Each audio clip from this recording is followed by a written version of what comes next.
I know it seems odd, two people who have been divorced for more than 10 years deciding to cohabitate. Well, our teenager was getting horribly bullied in school. I took the issue all the way to school board and nothing was being done. My son ended up having to be hospitalized for the depression and suicidal thoughts. It's been several months and it has certainly proven to have made a difference for the kids, especially my teen. This in itself should make it worth everything. However, since I moved in I have had to continually defend the boundaries that I have been very clear on from the beginning. He wishes for us to be together again and finds a way to bring it up whenever he can. He uses pet names that were common for us when we were married, words that are for spouses not roommates. He continuously invades my personal space, uses every opportunity to touch me when he knows it isn't what I want. He gets offended when I call him on it, and swears he means nothing by it. He utilizes phrases such as "I'm not the same person I was, I wish you could see that." He apologizes and swears he doesn't do it on purpose. But then after a few days it starts back up again as though he didn't hear a word I said, or that he simply thinks he can wear me down. It's wearing on me emotionally. I feel like I am constantly on the edge of fight or flight. At my age it leans more towards fight, where in my youth freeze and flight were more common. However, living life feeling like you have to be on constant guard is affecting my mental health. It makes me angry. Ida for aggressively defending my personal space, my boundaries? Even though we came to an agreement that instead of him paying child support I live here rent-free?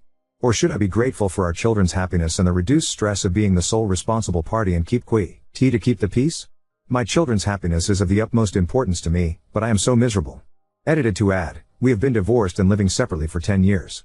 I have a successful career. This move was in the hopes that it would help our teenager who is currently going through some extremely difficult things. Update 1: I sincerely was not expecting this level of response so quickly. My 14-year-old was dealing with bullies where I lived. Even after going to the school and school board they still were not doing their due diligence. It came to the point that he had to be hospitalized.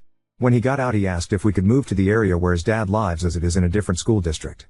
His dad brought up the cohabitation/co-parent option to my son. My son convinced me it would be the best thing for his mental health. I would rather be unhappy than have to bury my child. I agreed with the stipulation that it would be a co-parenting situation only.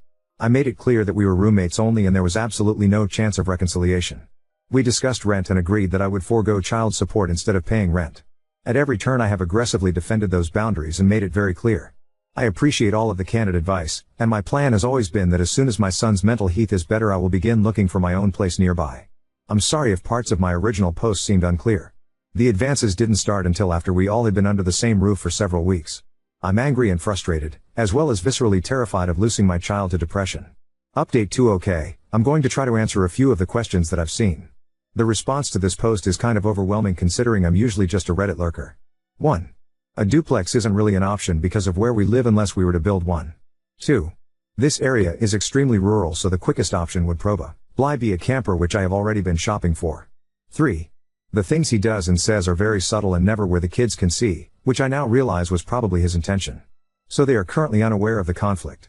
But they both are 100% aware on my feelings about not getting back with their dad. 4.